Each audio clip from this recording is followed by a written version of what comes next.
Couldn't help but think when he was using the $20 million figure, that's 2 more ISIS fighters that we could have paid for. I refuse to put a price tag on the lives of 4 Americans. I don't. Your figure of 20 million is wrong, Mr. Cummings, and that's not what the State Department told us. But I don't care what the figure is. There is no price tag when it comes to justice for 4 people who gave their lives for this country.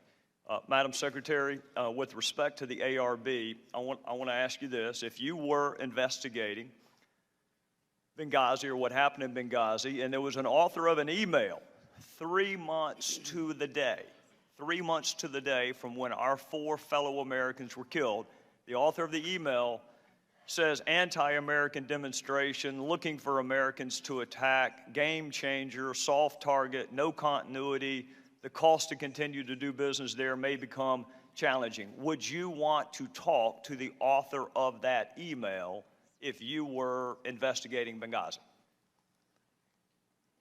The Accountability Review Board had full run of the State Department to talk to anyone they chose to talk to. It's my understanding they conducted more than 100 interviews.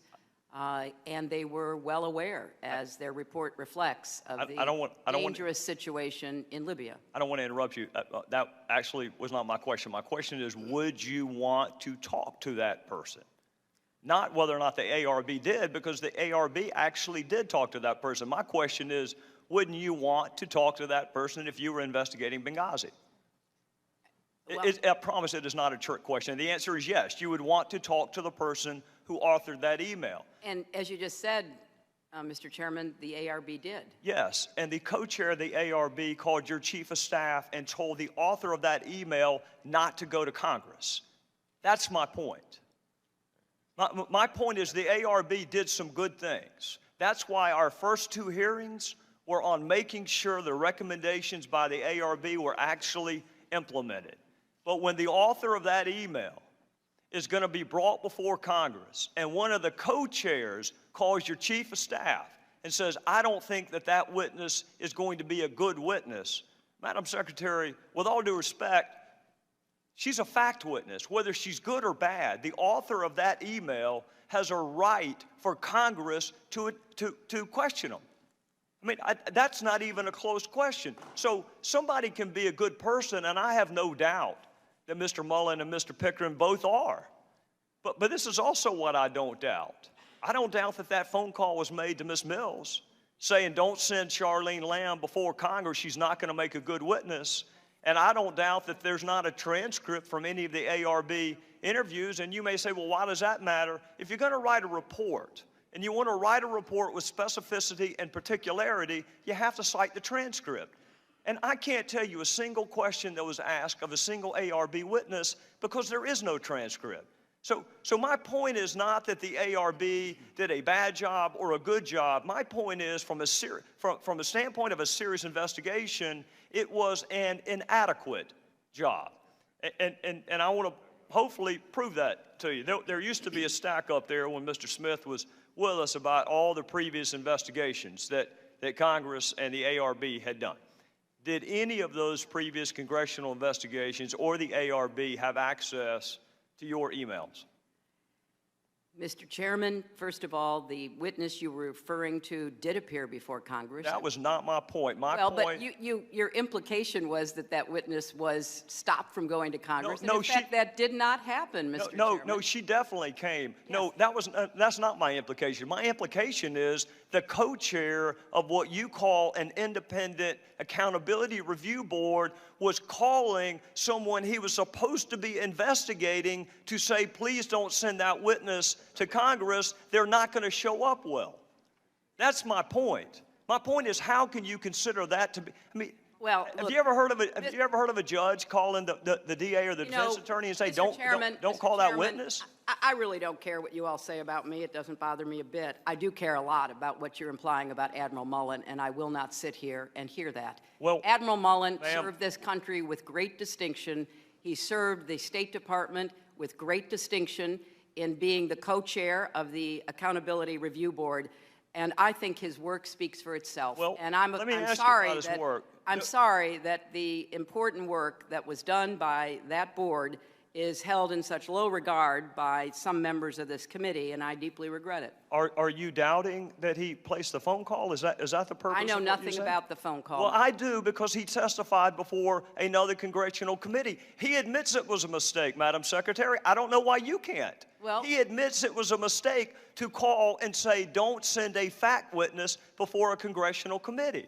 well, I think that It doesn't mean he's a bad person. It just means that when you hold up the ARB as independent and your chief of staff picked most of the folks on it, Patrick Kennedy had a role in picking some of the folks on the ARB, despite the fact that some people think Patrick Kennedy may have also been involved in approving or not approving. If you need to read a note from your lawyer, you're welcome to, Madam Secretary. No, it's just hard to sit here listening to the comments you're making about someone that I consider to be a great American. If he said he made a mistake, that's even more proof of what a fine gentleman he is and what a great public servant he's been. It doesn't in any way, what you're saying, impugn his service for 40 years, and certainly not his service on the Accountability Review Board. I can't help it, Mr. Chairman, that you all don't like the findings of the Accountability Review Ma'am, Board. we had I can't two help hearings. it that you don't like the findings of we all had the other hearings. congressional committees. We had 2 hearings where we did nothing but discuss the implementation of the ARB findings, Madam Secretary. So with all due respect, we've had more hearings about the ARB findings than we have with you. So don't tell me that we don't care about the ARB. We had 2 hearings. My point is this: the ARB nor the previous congressional investigations had access to your emails, did they?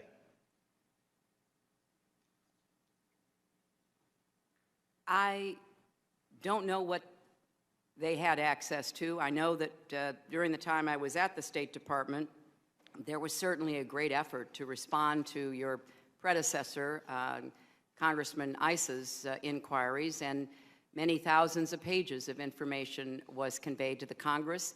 And I know that the State Department has worked diligently and persistently to try to respond to the many requests that it has received.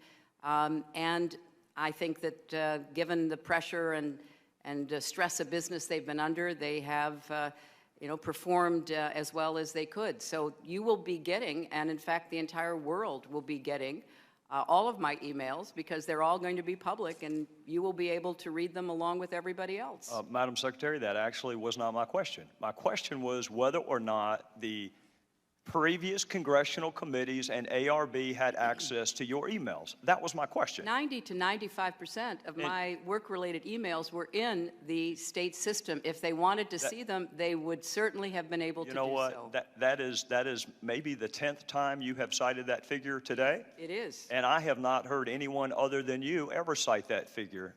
Who told you that 90 to 95% of your emails were in the State Department system? Who told you that?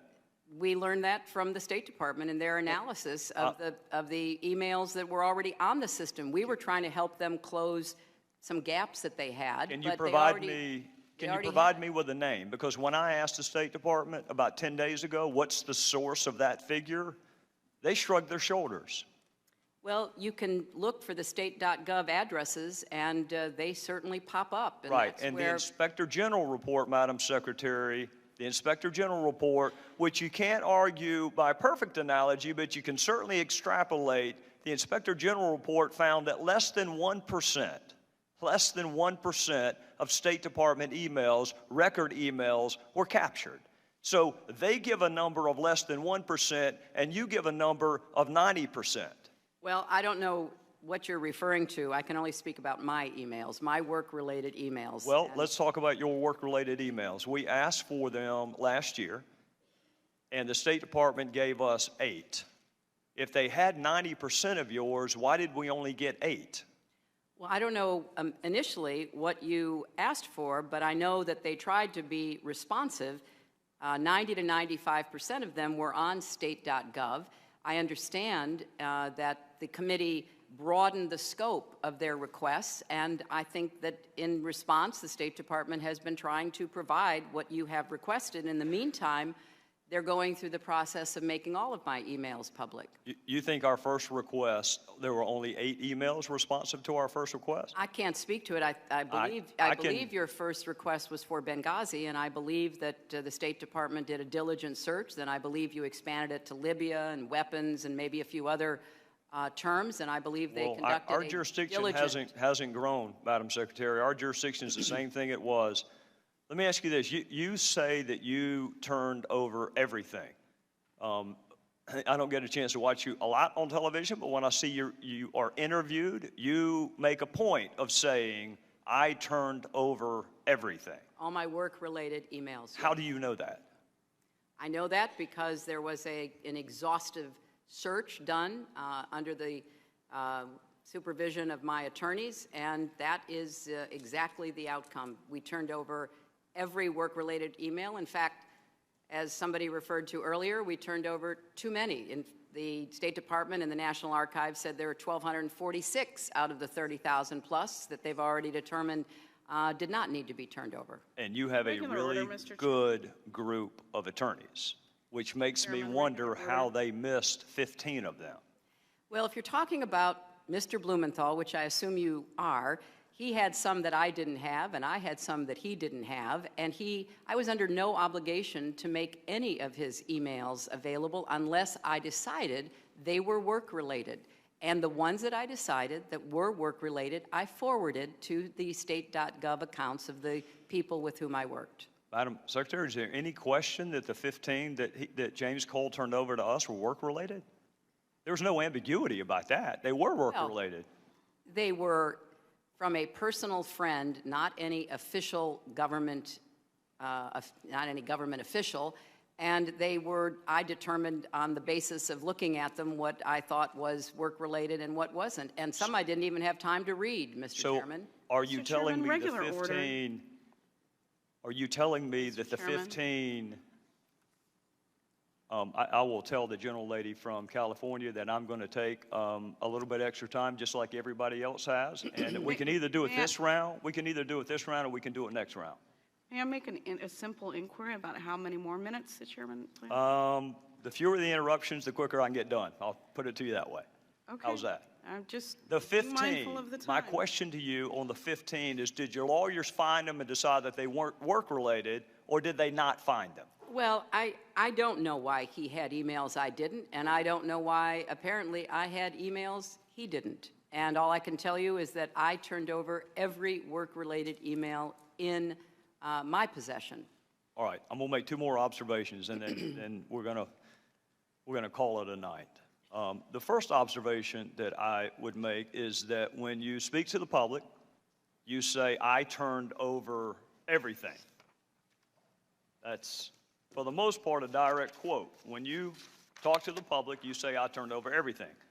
When you talk to the court, you say, while I do not know what information may be responsive for purposes of this lawsuit, I have directed that all my emails on clintonemail.com in my custody that were or potentially were federal records be provided to the Department of State, and on information and belief that was done. Why the different explanation depending on who you're talking to? Well, one is a shorthand, Mr. Chairman. Well, why not just tell the court I turned over everything? Well, you know how lawyers are. They use more words perhaps than they need. Trust me, I know that, and they charge you for every one of them. Yeah, I'm well aware of that, Mr. Chairman, and the clock is ticking. Well, one more, and I'll pay Mr. Kendall's fee for the last question. Oh, I don't think you want to do that, Mr. Chairman. I probably can't do it. You see my point, though. You're very definitive when you're talking to the American people that you turned over everything. That's right. But they're those kind of lawyerly fudge words when you're talking to court on information and belief. Well, and the reality is, even tonight, you cannot tell us that you turned over everything because you didn't think you missed the 15.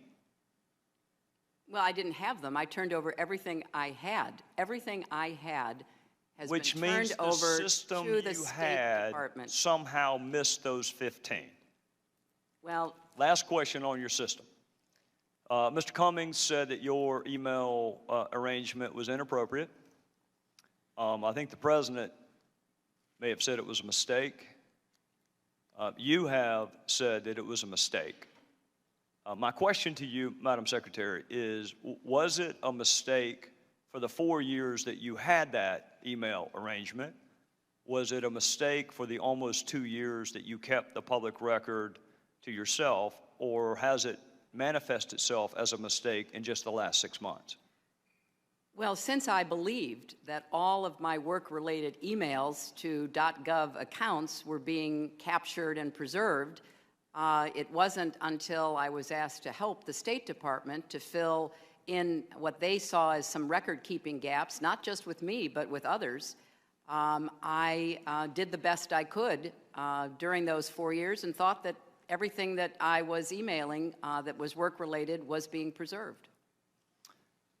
If you can find a source for the 90 to 95%, I would be grateful for it, and we would probably have fewer questions. If there is a source that you can provide that 90 to 95% were on the State Department system, then I'll know that I need to ask the State Department what took them so long. Because I'm just telling you, Madam Secretary, I got 8 emails the first time I asked, and now I've got over 1,500. So there's some disconnect there. Well, Mr. Chairman, I think that is a fair question. And I'm not at the State Department any longer, but I do want to defend them. They are under the most extraordinary pressure to answer congressional inquiries. I saw a figure recently that FOIA requests have jumped something like 300%. They don't have the resources. They don't have the personnel. They take their responsibility of reading every single line, and as Ranking Member Cummings reminded us, having to redact personal information, personnel information, obviously they take it very seriously. I think they're doing the best they can, and I know that they've tried to be responsive to you and to the many other requests that have come their way. Chairman, you just gave a long answer, Madam Secretary, to Ms. Sanchez about what you heard that night, what you're doing, but nowhere in there did you mention a video. You didn't mention a video because there was never a video-inspired protest in Benghazi. There was in Cairo, but not in Benghazi. Victoria Nuland, your spokesperson at the State Department, hours after the attack said this: Benghazi has been attacked by militants. In Cairo, police have removed demonstrators. Benghazi, you got weapons and explosions. Cairo, you got spray paint and rocks. 1 hour before the attack in Benghazi, Chris Stevens walks the diplomat to the front gate. The ambassador didn't report a demonstration. He didn't report it because it never happened. An eyewitness in the command center that night on the ground said no protest, no demonstration. 2 intelligence reports that day. No protest, no demonstration. The attack starts at 3:42 Eastern Time, ends at approximately 11:40 p.m. that night. At 4:06, an ops alert goes out across the State Department. It says this: mission under attack, armed men, shots fired, explosions heard. No mention of a video, no mention of a protest, no mention of a demonstration. But the best evidence is Greg Hicks, the #2 guy in Libya, the guy who worked side by side with Ambassador Stevens. He was asked if there had been a protest, would the ambassador have reported it? Mr. Hicks' response: absolutely. For there to have been a demonstration on Chris Stevens' front door and him not to have reported it is unbelievable, Mr. Hicks said. He said, secondly, if it had been reported, he would have been out the back door within minutes, and there was a back gate. Everything points to a terrorist attack. We just heard from Mr. Pompeo about the long history of terrorist incidents, terrorist violence in the country, and yet 5 days later, Susan Rice goes on 5 TV shows, and she says this: Benghazi was a spontaneous reaction as a consequence of a video. A statement we all know is false. But don't take my word for it. Here's what others have said. Rice was off the reservation on 5 networks, White House worried about the politics. Republicans didn't make those statements. They were made by the people who work for you in the Near Eastern Affairs Bureau, the actual experts on Libya in the State Department. So, if there's no evidence for a video-inspired protest, then where'd the false narrative start? It started with you, Madam Secretary. At 10:08, on the night of the attack, you released this statement: some have sought to justify the vicious behavior as a response to inflammatory material posted on the internet. at 10:08 with no evidence, at 10:08 before the attack is over, at 10:08 when Tyrone Woods and Glenn Doherty are still on the roof of the annex fighting for their lives, the official statement of the State Department blames a video. Why? During the day on September 11th, as you did mention, Congressman, there was a very large protest against our embassy in Cairo. Protesters breached the walls. They tore down the American flag. And it was of grave concern to us because the inflammatory video had been shown on Egyptian television, which has a broader reach than just inside Egypt. And if you look at what I said, I referred to the video that night in a very specific way. I said, some have sought to justify the attack because of the video. I used those words deliberately, not to ascribe a motive to every attacker, but as a warning to those across the region that there was no justification for further attacks. And in fact, during the course of that week, we had many attacks that were all about the video. We had people breaching the walls of our embassies in Tunis and Khartoum. We had people, thankfully not Americans, dying at protests, but that's what was going on, Congressman. Secretary Clinton, I appreciate most of those attacks were after the attack on the facility in Benghazi. You mentioned Cairo. It was interesting what else Ms. Newland said that day. She said, if pressed by the press, if there's a connection between Cairo and Benghazi, she said this, there's no connection between the two. So here's what troubles me. Your experts knew the truth. Your spokesperson knew the truth. Greg Hicks knew the truth. But what troubles me more is I think you knew the truth. I want to show you a few things here. You're looking at an email you sent to your family. Here's what you said. At 11 o'clock that night, approximately 1 hour after you told the American people it was a video, you say to your family, 2 officers were killed today in Benghazi by an al-Qaeda-like group. You tell the American people one thing, you tell your family an entirely different story. Also, on the night of the attack, you had a call with the president of Libya. Here's what you said to him. Ansar al-Sharia is claiming responsibility. It's interesting, Mr. Katala, one of the guys arrested and charged, actually belonged to that group. And finally, and most significantly, the next day, within 24 hours, you had a conversation with the Egyptian Prime Minister. You told him this: we know the attack in Libya had nothing to do with the film. It was a planned attack, not a protest. Let me read that one more time. We know, not we think, not it might be, we know the attack in Libya had nothing to do with the film. It was a planned attack, not a protest. State Department experts knew the truth. You knew the truth, but that's not what the American people got. And again, the American people want to know why. Why didn't you tell the American people exactly what you told the Egyptian Prime Minister?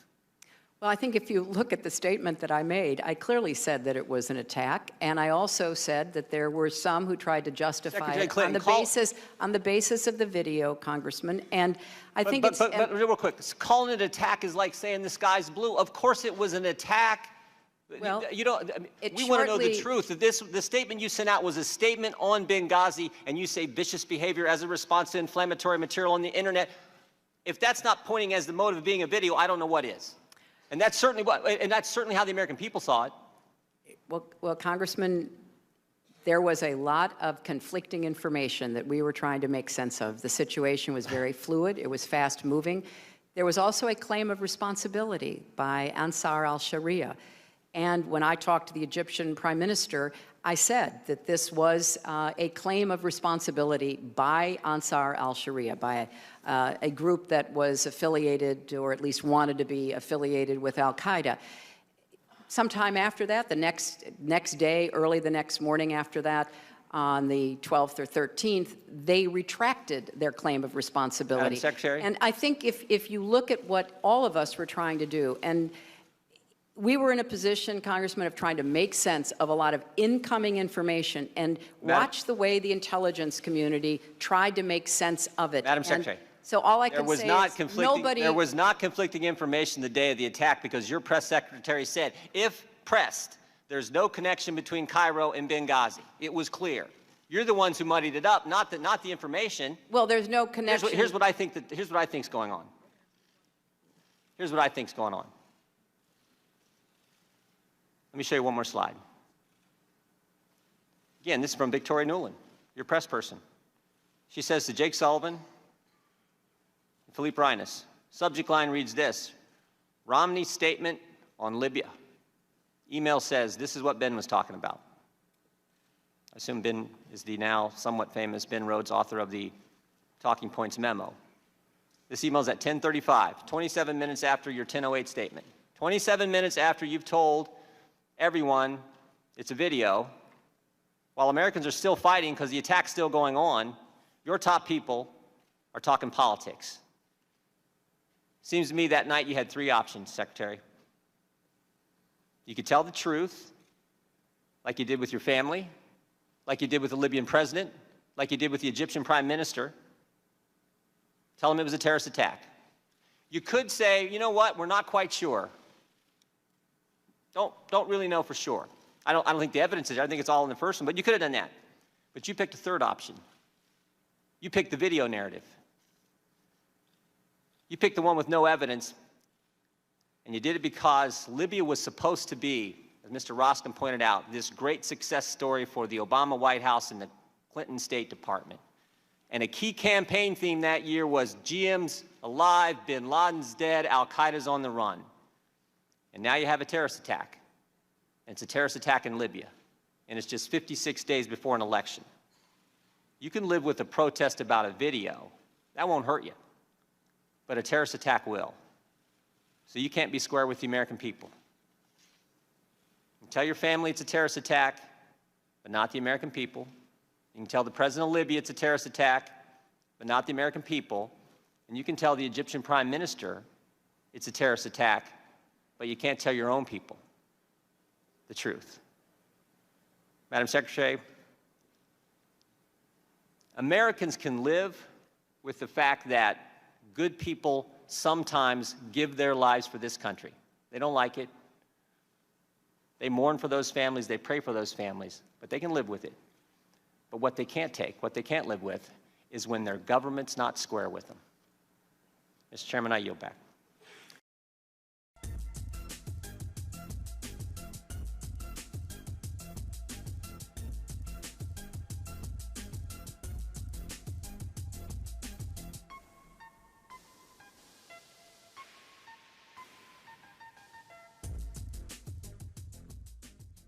Trump. Mr. Trump, welcome back, sir. How are you? I'm very good. Thank you, Sean. What is your reaction to the ongoing feud? Well, number one, I really respect the fact that Jeb is sticking up for his brother. I mean, I would stick up for my brothers also, and he's sticking up for his brother, and I understand that. But this all started when he said that we're safe, you know, the country was safe. Well, the World Trade Center was just attacked. It fell down. 3,000 people were killed.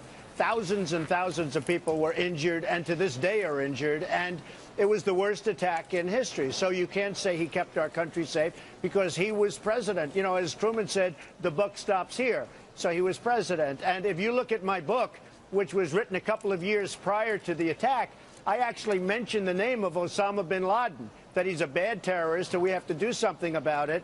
And when one of your competitors heard about it today, they said, whoa, whoa, this is amazing. Trump actually predicted it. Because I actually said in the book that something would happen. Nobody talks about it, but I actually talk about the name Osama bin Laden.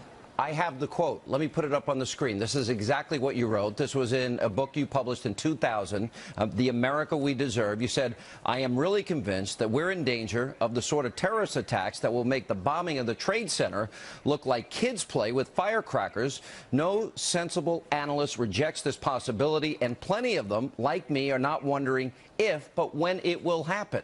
In the book, you also wrote, quote, One day, we're told that a shadowy figure with no fixed address named Osama bin Laden is public enemy #1, and U.S. jet fighters lay waste to his camp in Afghanistan. He escapes back under some rocks, and a few news cycles later, it's on to a new enemy, a new crisis. How could you have stopped it? I mean, I know what's happening, Sean. I know what's going on. I think I could have stopped it because I have very tough illegal immigration policies, and people aren't coming into this country unless they're vetted and vetted properly. If you look at what happened, George Tenet, who was the head of the CIA, first of all, the CIA and the FBI and everybody else, they weren't talking with each other because they weren't getting along. That's leadership. You have to get everybody to get along.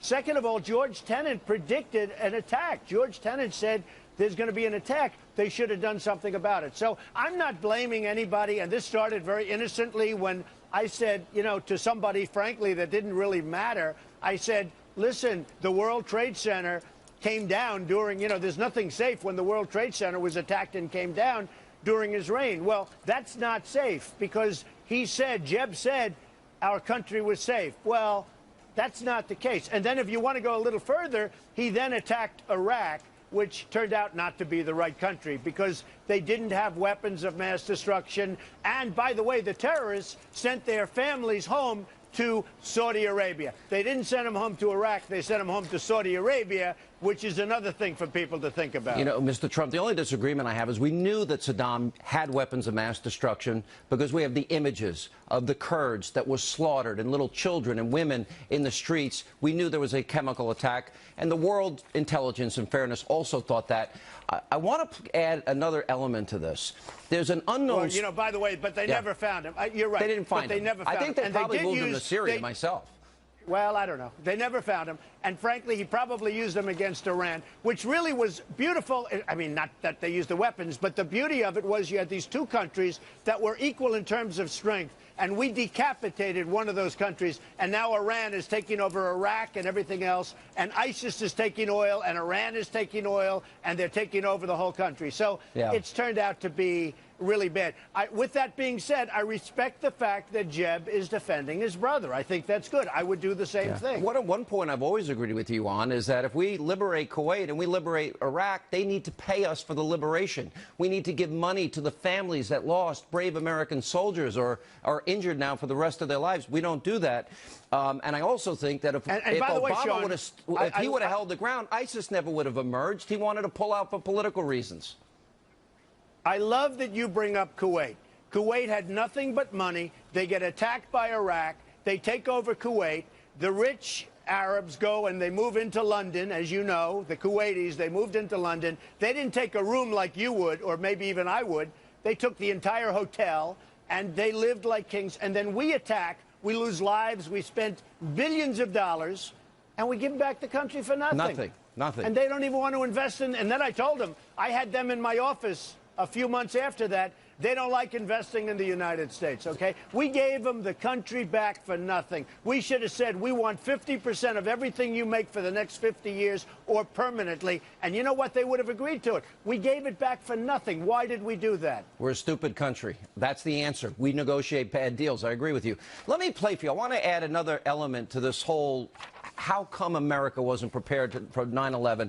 In a little-known speech on Long Island that Bill Clinton gave in February of 2002, the audio's a little sketchy, but I want you to pay close attention where he said, well, we knew he wanted to commit crimes against America, but I had no legal basis to take him. And I think he missed the opportunity. You had published 2 years earlier what a bad guy bin Laden was. Listen to Clinton admit that he could have gotten him, but he failed to take action. Listen to this. Keywords are, he committed no crimes against America, so I didn't bring him here because we had no basis on which to hold him, even though we knew he wanted to commit crimes against America. Now, here's the point. In 2000, you identified him as a citizen, a private citizen. And Bill Clinton knew he wanted to commit crimes against America, had the opportunity to get him, and didn't take him. Doesn't he bear that responsibility? Well, he made a mistake, but I will tell you that if I were there, I would have taken him out. Now, I wrote about him in my book, and when I talk about the World Trade Center, that was the first attack, which was, compared to what happened, ultimately relatively minor. But I talk about Osama bin Laden in my book, and people can't believe it. They're just starting to read that book. That was the only political book I had ever done. And people are just starting to read that book, and they can't believe that I mentioned the name Osama bin Laden. Remember? And he ought to crawl under a rock, but we have to get him. And Clinton made a mistake, and frankly, Bush should have taken him out. Somebody should have taken him out. I think I would have. But I think my immigration policies would have gone a long way to helping us also, Sean. Well, I think the immigration policy, we're now facing a crisis. You see what's happening in Europe. There's a huge backlash because of Syrian refugees and Iraqi refugees and the cost. We're being told by our National Intelligence Director that ISIS and Al-Qaeda, not if, they will infiltrate the refugee community. This president is committed to nearly 250,000 coming to America. That tells me we have a pre-9/11 mindset again. Your thoughts? I was always a big fan of Merkel from Germany. I'm not a fan anymore. What she's doing is insane. And we want to take in 200,000, and we don't know where they come from. They have no papers. All we know is they're young and they're strong and they're mostly men. And this could be the greatest Trojan horse ever. This could be bigger than the original Trojan horse. We shouldn't be taking anybody. We have enough problems. We have to rebuild our country, our infrastructure. We owe $19 trillion. And by the way, taking in 200,000 is going to cost us, they just did a study, over a period of 10 years, going to cost us billions of dollars. What are we doing? Merkel made a tremendous mistake. They're going to end up having a revolution in Germany. You see what's happening with the German 100%. people. Now, what we should do at the same time, from a humane standpoint, take a big chunk of Syria and let's all put some money into it if we have to, because on a humane basis, and build a safe zone, what's called a safe zone.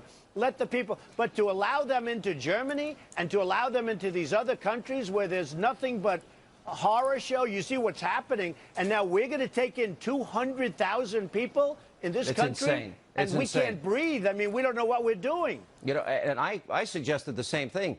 Make it a secure zone, offer humanitarian assistance, offer food, water, medicine, supplies, and keep them within Syria. All right, to close the circle on the feud with Jeb, if Jeb wins the nomination, will you support him?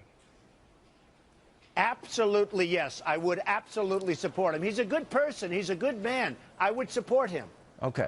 Stay right there. We'll have more coming up. More with Donald Trump, the Republican front poll, which had you at 1%, 51% if you look at these polls. I know you talk a lot about the polls, but they have been steady, they have been consistent, and now Byron York has a piece out, and there was another piece this week that says, finally the establishment believes you can win, and Byron York outlines how the establishment prepares to go after you as not being a conservative. Are you ready to deal with that, and what will you do? Well, I am. Look, I have meetings in New Hampshire. We have thousands and thousands of people, 6,000, 7,000, 8,000 people every time. I went to Dallas. We had 20,000 in Mark Cuban's arena. It was an amazing evening. In Alabama, we had 35,000. Oklahoma, 20,000.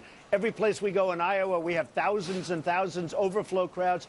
People are tired of being ripped off in our country. We're run by people that are incompetent. They don't know what they're doing. Every nation is beating us. Obamacare is a disaster. Our Iran deal is horrible. It was done by people that don't know what they're doing. I mean, they don't know what they're doing. And people see what's happening. And look, they know I do things properly. I do the right thing. And they just like what I'm saying. But when the Republicans, the establishment now thinks you can win. And what they're planning and what they're telegraphing they're planning is a barrage of ads in early states. Huge buys, millions and millions of dollars, trying to chip away at your conservative credentials with primary voters. What do you think is the best way to respond to that? But they're not buying. The candidates aren't buying the ads. The people that are buying the ads are the special interests, the donors, the people that are lobbyists. You know, you have lobbyists. I know half the lobbyists. I used to contribute to the lobbyists. Who knows more about a lobbyist than me? I know the good ones and the bad ones. But the lobbyists are going crazy because when they come to me, say they want me to do something for all these companies, even though it's not in the best interest of the United States, I'm not going to do it. When the special interests tell me to do something that's adverse to the people of the United States, I'm not going to do it because I'm not taking their money. Will you fight back then with your own ads and your own money? Sure, I'll fight back.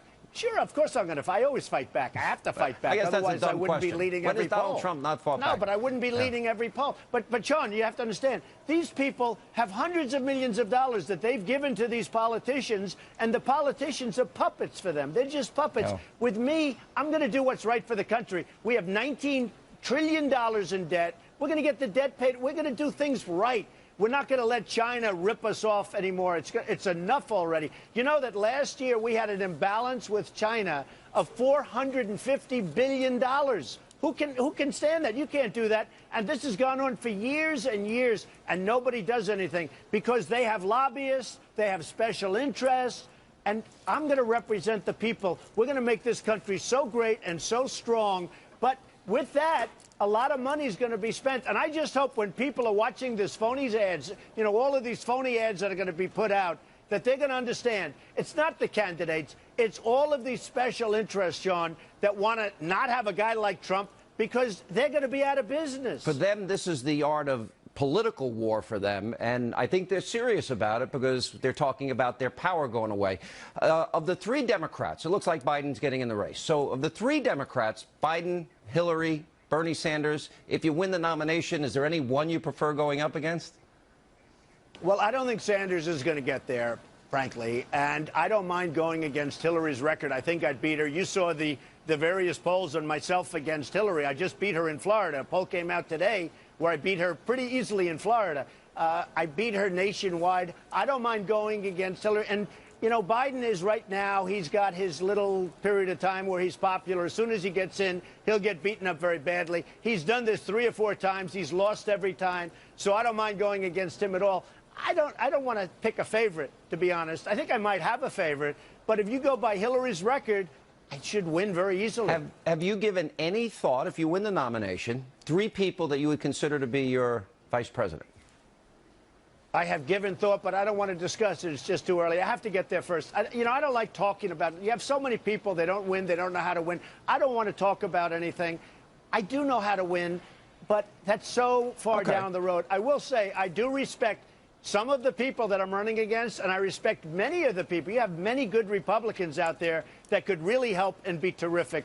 And we're going to unify the Republican Party. We're going to unify it and make it strong, and we're going to win. We're not going to do what Romney did last time, where he should have won an election and he lost. We're going to unify the Republican Party, and we're going to win. I heard you were supposed to be on Jimmy Kimmel tonight. Did something happen? No, I have a political event, but I'm going to do his show in 2 weeks. I have a big political event, which I can't skip. And I told him, I said, you know, I have this event. I can't skip it, but I will be doing it in 2 weeks when I'm out in Los Angeles. You know, there was an article that came out about Hillary. She has these big hearings coming up about Benghazi. We know that Ambassador Stevens requested security before it was denied. We know that during the attack that there was a stand-down order given because I interviewed people that were there. They told me personally. And we know they made up this story about a YouTube video and a spontaneous demonstration. We learned that about her. What do you think about the hearings? And there was another article that came out earlier today in the Washington Free Beacon that she paid men $16,000 more a year than women. What's your reaction to those two things with her? Well, I have to tell you, I was really looking forward to the hearings, but then you had a congressman, Republican, go against Trey Gowdy and all of the people, as you know, and then you had a whistleblower come out, so that hurt. That was not exactly positive. And then yesterday I watched Trey, who I do respect. I think he's a terrific guy, but he seemed to be doing a big pivot. He said, well, this isn't about Hillary Clinton. You know, I'm pretty good at figuring this stuff out. And he seemed to be doing, Sean, I'm sure you saw it, he seemed to be doing a big pivot away from Hillary Clinton. And I was trying to figure out what that was all about. So you may not be as happy as you think with these hearings. I just don't know. The hearings, I was looking forward to them, but with all that's happening, and I was surprised that he pivoted away so much from Hillary. He said, these hearings are not about her. Actually, we want to discuss other people much more so. And it sounded like he was sort of pulling away from going after her. So I'm going to have to see what the hearings are all about. All right, Mr. Trump.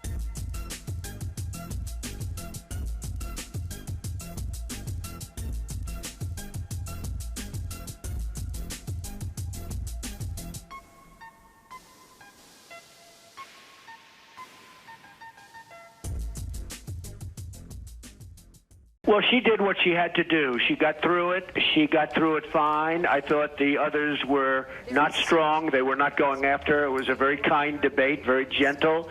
and she got through the debate. She's got a substantial lead in the polls, so they had to hit her hard, and they decided not to do that. I think Bernie gave up for a good soundbite. It was a wonderful soundbite, but you have an FBI investigation going on. He gave up the email situation right then and there, and I think that's a mistake. I think that he's losing quite a bit. He's losing by so much that he really should not have done that, although it was a nice moment for him Yeah, you and a said nice moment for her. Actually, a much better moment for her. it puts the issue away. You said it was a good move by Bernie Sanders. He also took on casino capitalist Bernie Sanders did. That sounds like a preview of a possible attack on you. So who wins between a casino capitalist and a democratic socialist? Well, we're going to have to see. I mean, you know, it's going to be a race. I don't think he's going to get there. I thought his performance was okay, but he had to be much better than okay. He had to come out the clear winner. He didn't.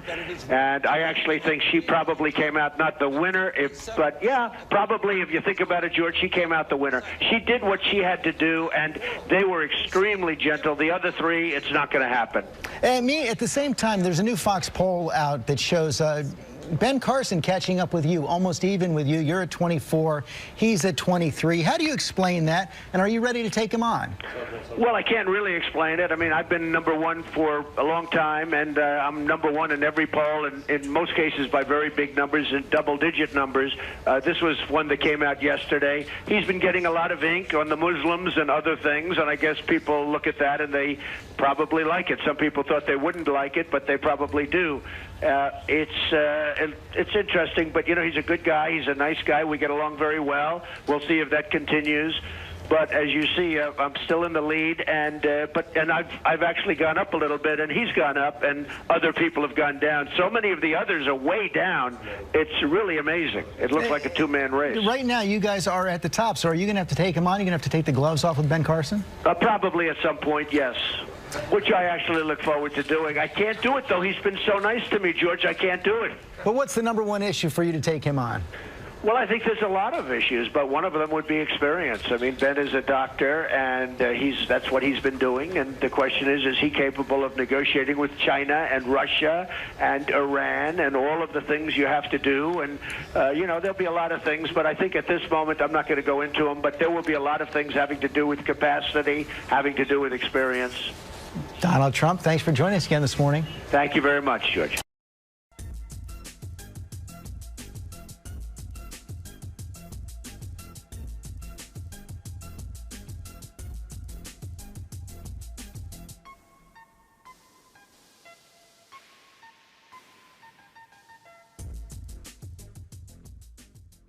Very much.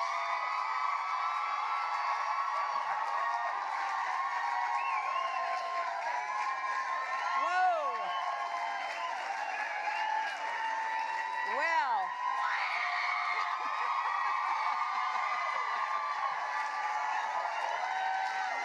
It's been quite a week, hasn't it?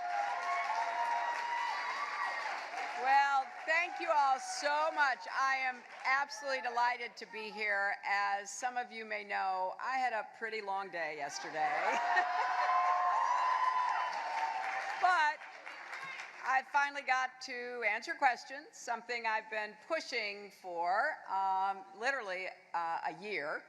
And I am just grateful I recovered my voice, which I lost a little bit. But as I said at the start, I wanted to rise above partisanship and reach for statesmanship, and that is what I tried to do. And now I am delighted to be here with all of you, to be with the WOLF, a group that actually focuses on the issues.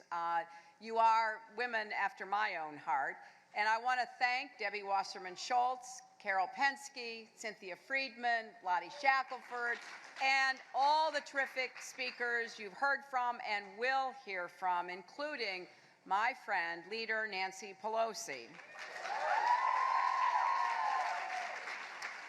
And I want to say a word about another great Democrat who has always been a champion for women and families and all of us.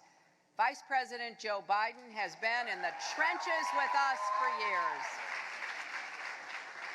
He fought for the Violence Against Women Act and so much more. And I'm confident that history isn't finished with Joe Biden. As he said the other day, there is more work to do, and if I know Joe, he'll be right there with us on the front lines. And I want to thank all of you for putting women's voices, women's ideas, women's lives right where they belong at the heart of American politics. You know, it is sometimes hard to believe, but the notion that women should be equal partners in the life of our nation is still pretty new. That's why the Women's Leadership Forum was created, to help make that ideal a reality. During the 1992 campaign, Tipper Gore and I traveled all over the country together, and we spent a lot of time in people's living rooms, in their backyards, sitting around kitchen tables, talking with mothers and daughters and grandmothers about their lives. And we heard so much. We heard about the dreams for the future that people had for themselves and their kids, and we heard a lot about the struggles that made life harder than it should be, the problems that kept women up at night. Again and again, we would hear, you know, no one's ever asked us these things before. To a lot of them, it seemed like Washington just wasn't very interested in the actual real lives of women in our country. So we decided we had to make sure that in this party, our party, women's voices would always be heard. That in this party, our party, the problems that keep women and their families up at night would always be front and center. And we wanted to bring more women into the electoral process as voters and advocates, as organizers, fundraisers, candidates, and elected officials, because we know women are half the country, indeed slightly more, half the planet, and more than half the Democratic Party. So if we want to make sure that women and families are better represented in politics, we need to get more of us involved in politics at every level. As we like to say, when women lead, families succeed.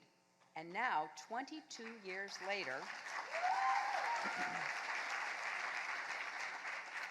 women are a greater force in politics here in our country than ever before.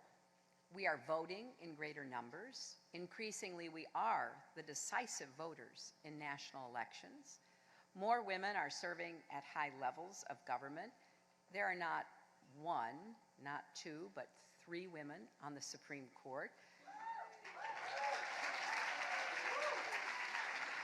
And the number of women who have served in the Senate and the House has grown exponentially.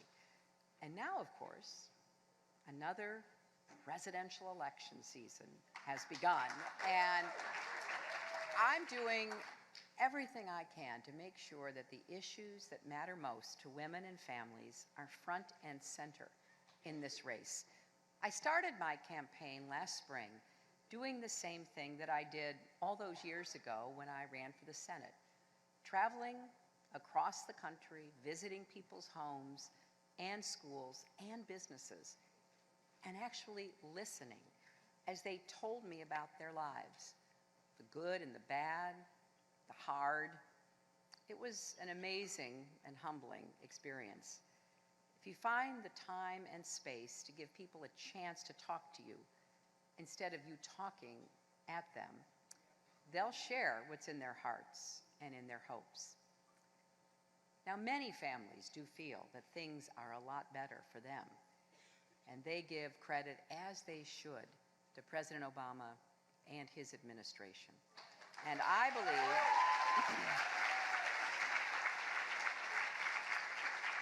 the President's leadership and the hard work of the American people pulled our economy and our nation back from the brink. In fact, we could have had a great depression, not a great recession.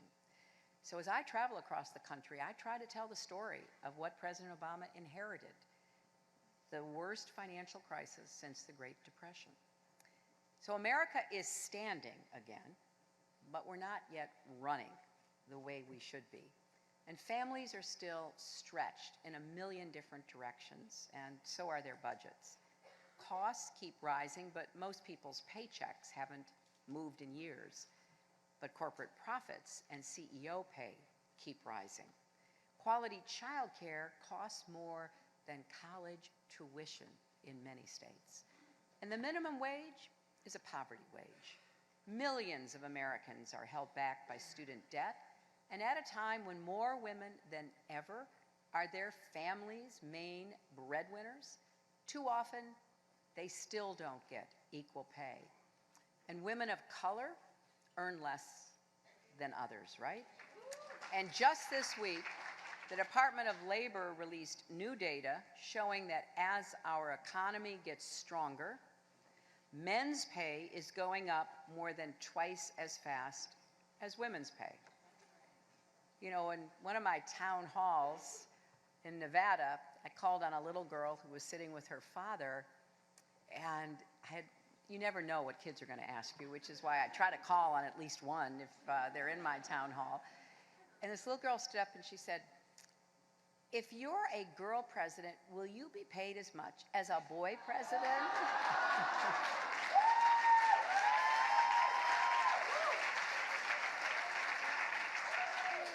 I said, "Well, I think so. I think that's in the law." But I think of the single mom I met who's juggling a job and classes at a community college while raising her 3 kids on her own. She's doing what she has to give her children a better life, and she doesn't expect anything to come easy. But she asked me, "Isn't there anything we can do so it doesn't have to be quite so hard?" I think of the student who told me that paying for college shouldn't be the hardest thing about going to college.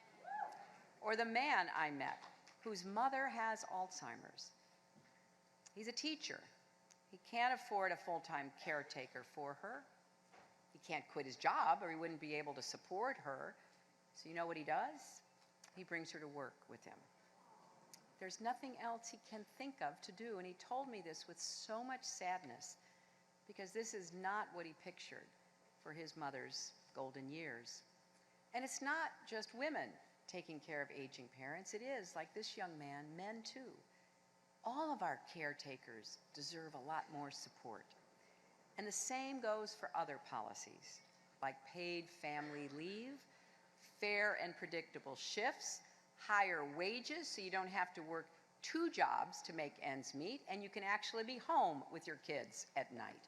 And these are not just challenges for women, they're challenges for all Americans.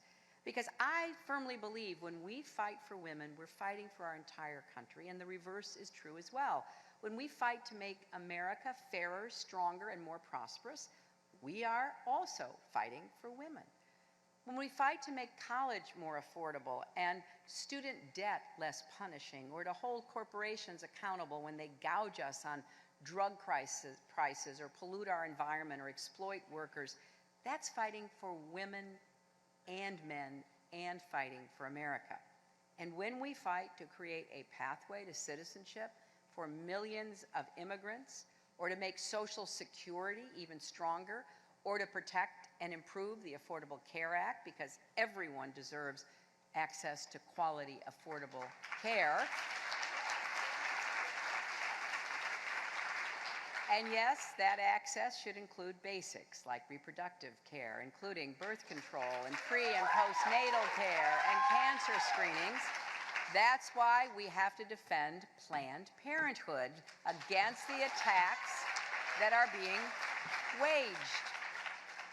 When we fight to protect the equal rights of all our people, no matter what they look like or who they love, and when we fight to stop the epidemic of gun violence that's claiming innocent lives every single day in every corner of our country, that's fighting for women and men and fighting for America.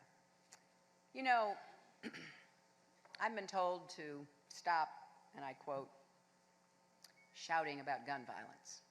Well, first of all, I'm not shouting. It's just when women talk, some people think we're shouting.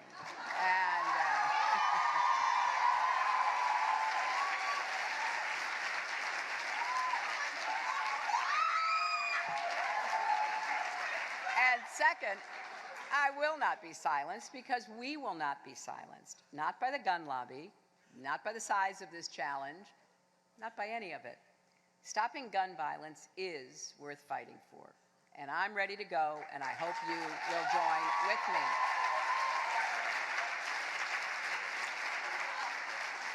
Now, none of these fights are new to me, and I know they aren't new to many of you, but we do have our work cut out for us because there are so many people with a very different vision for our country.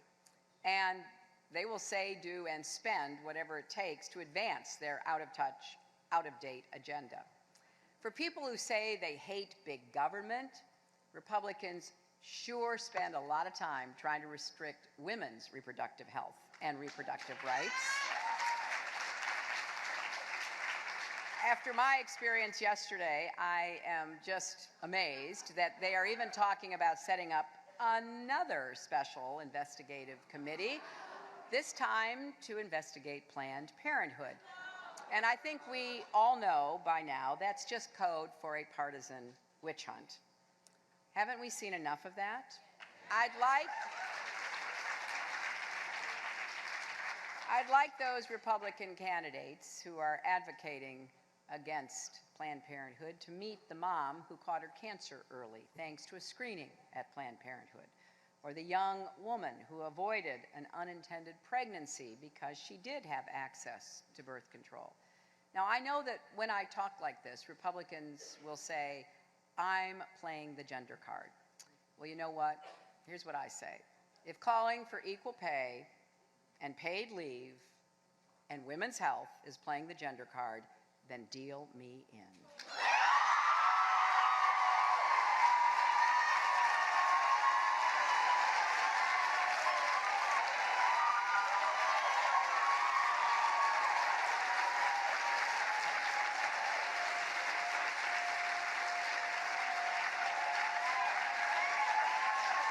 Now,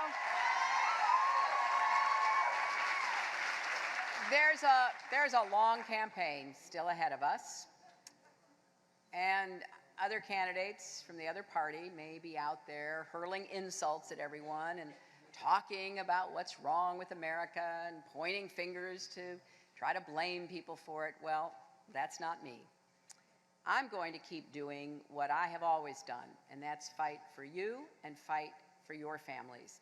And I am so grateful for the hundreds of thousands of grassroots activists who are joining me in this campaign.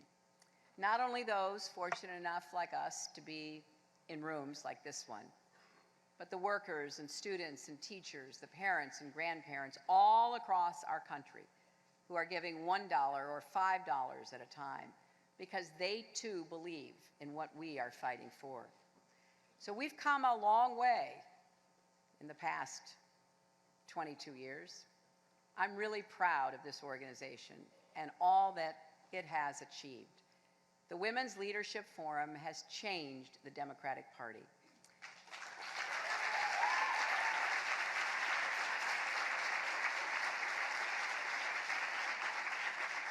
You've changed it for the better. We're stronger than we've ever been. So let's keep fighting for that better future, for our children and our grandchildren. Now, as some of you, I'm sure know, I have the most amazing, extraordinary granddaughter. And she really does keep me going, and thankfully, my daughter and wonderful son-in-law send me little videos and little pictures, which have been a great boost along the campaign trail. And I think a lot about her future. I think about what kind of opportunities she'll have. But I also think about what kind of opportunities all the children of America will have. What kind of country will she become an adult in? What kind of world will be waiting for her?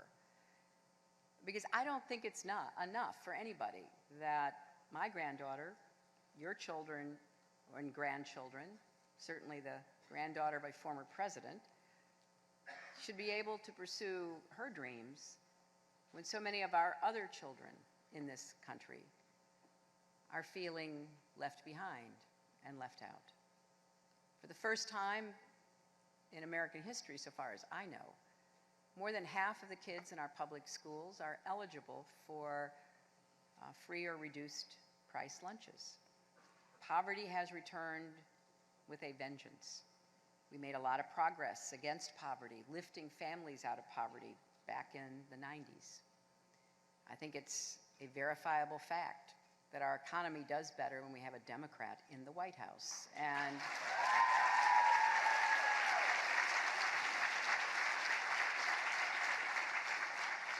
both my husband and President Obama inherited economic challenges from their Republican predecessors. Both worked hard. With my husband, it was dealing with an economy that wasn't growing fast enough, but then took off, 23 million new jobs, and incomes rising at every part of our economy, top, middle, working, low income people, all were doing better. We handed over a balanced budget and a surplus to the incoming Republican administration, and they squandered it all. Not only did they cut taxes dramatically on the wealthy, but they basically got out of the way of corporations.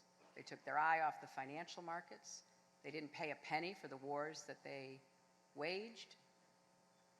And you know what happened. And it took another Democratic president, who you will hear from later today, to come in and accept the responsibility, which he did, to try to repair the damage that had been done. Now, everything I've talked about before, all of our rights, all of our hopes, will be at risk if the Republicans once again are successful in making the same argument they always make. It's discredited, it doesn't work, but that doesn't stop them. They'll be back talking about cutting taxes on the wealthy, getting out of the way of corporations.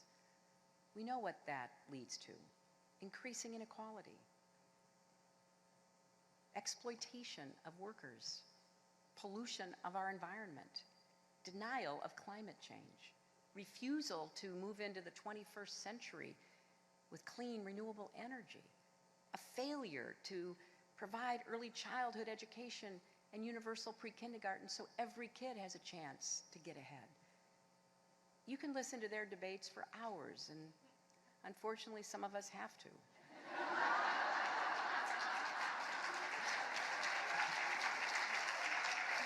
And you won't hear a single solution to any of the problems we're facing here at home or around the world. So my campaign is really an effort to try to build an America where everyone, women and men, can rise as far as their talents and hard work take them, where everyone has a shot at achieving their dreams and living up to their potential. And yes, where a father can say to his daughter, you can be anything you want to be, even President of the United States. Thank you all.